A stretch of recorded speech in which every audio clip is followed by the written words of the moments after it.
Hello and welcome back to the MoDyPy Basics tutorial series. My name is Ralf and in this tutorial I will show you how to model a propeller block.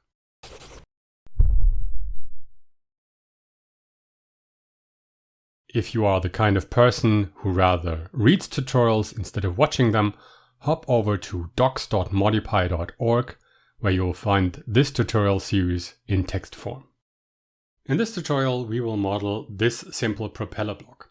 It has two inputs, the air density and the revolutions per second, the speed by which it rotates, and it will output a thrust force generated and a torque that comes from the drag of the propeller turning through the fluid or the air.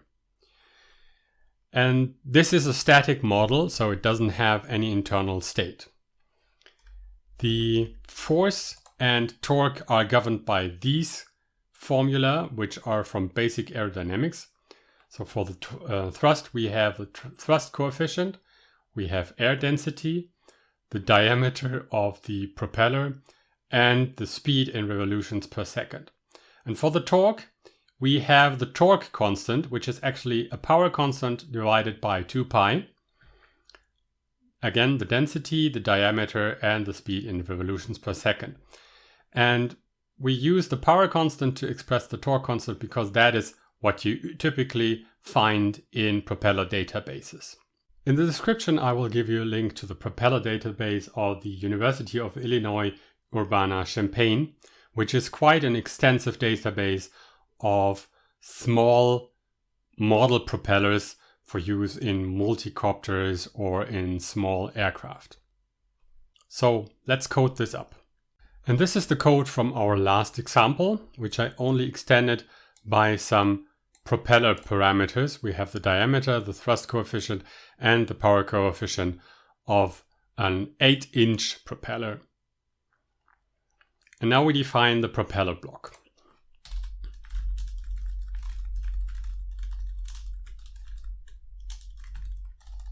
So again, we have the parent and we need some of the parameters.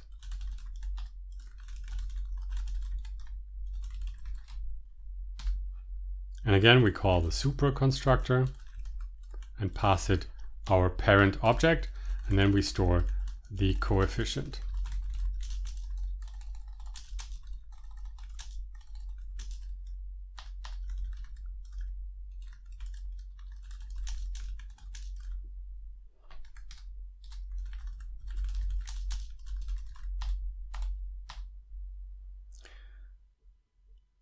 And again, we need two ports.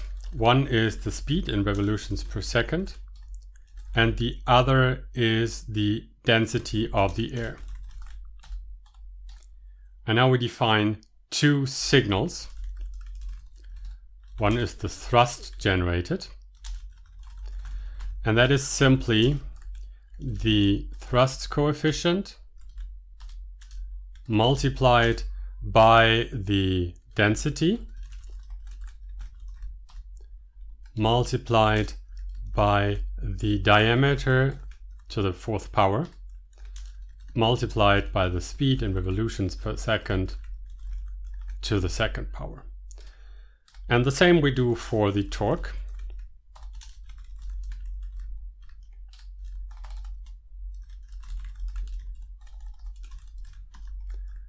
And we get the power coefficient divided by 2pi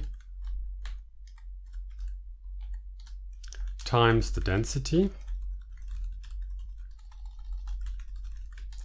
times the diameter to the 5th power times the speed in revolutions per second squared.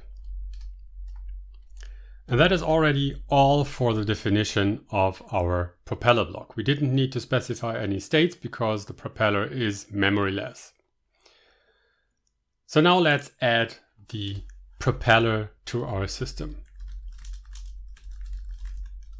The parent is the system, and we will again specify the parameters here.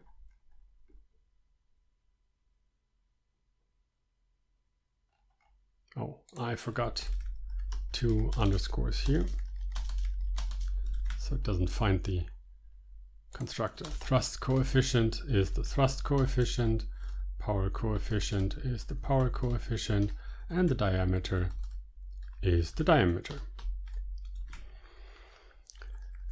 Now we need to change something about the connections. First of all, the torque that we get into the DC motor, the load torque, now comes from the propeller. So we don't need a constant for that anymore. But we now need a constant for the density. So we define that as 1.29 kilogram per meter cubed, which is the standard density of the air in the ICAO standard atmosphere. And we connect that to the density input of the propeller. Now our propeller needs to know the speed by which it is being turned. So we connect its speed input port to the speed output from the DC motor. And we connect the external load torque port from the DC motor to the torque output of the propeller.